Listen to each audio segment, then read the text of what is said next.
In the last lesson, I discussed 3 elements that your content needs to have or be able to do. 1, move your audience. 2, earn your audience's attention. And 3, it has to have a spark. The other side to all this spark and passion is that good, effective content marketing does usually rely on some proven structures. Having a spark doesn't mean that you wing it. There are structures that have been shown to work better because they make your ideas easier to perceive, easier to understand, and easier for the audience to share. For this session, it's just a light overview, so I'm just going to leave you with a nutshell structure for effective content.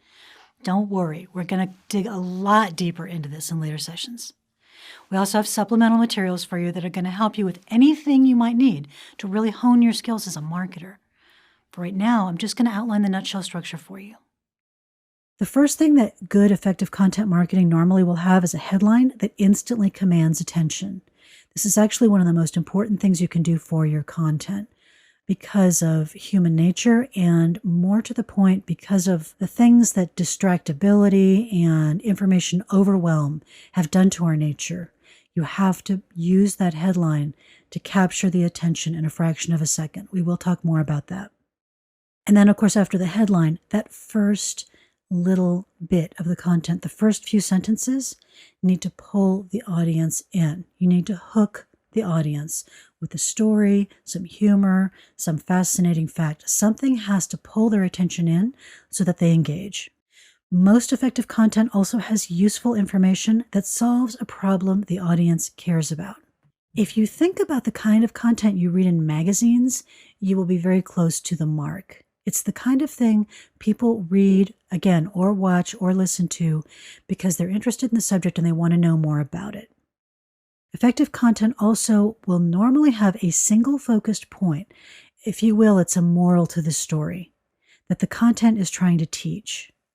Now, this might get to a specific objection to the purchase. It might be a motivation to purchase. It might be a belief they need to adopt before they can move forward as a customer. But there's something that every piece of content is trying to teach the audience so that they can move forward down the path to purchase. Most effective content marketing uses proven writing technique like stories, metaphors, making things specific, concrete detail, and those can take the form of case studies or examples that illustrate a point. And the final thing that effective content marketing will tend to have is a very clear, specific call to action that explains to the audience simply how to take the next step. Don't assume that the next step is going to be obvious for your audience. As a marketer, it's your responsibility to make sure that there is a well-crafted call to action in that content that spells out what you want that person in the audience to do next to, again, continue down the path to purchase.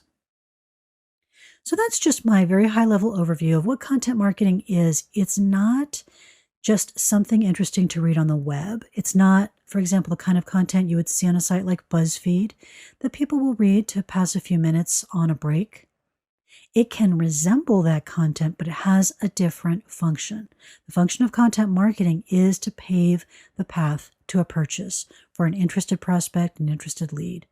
It can also be intended to pave the path to an additional purchase for an existing customer, or to a referral from an existing customer, or to sharing the content with the person who might become the eventual customer.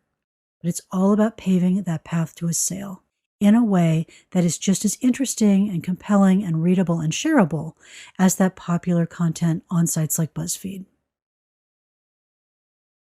So that's our overview of what content marketing is.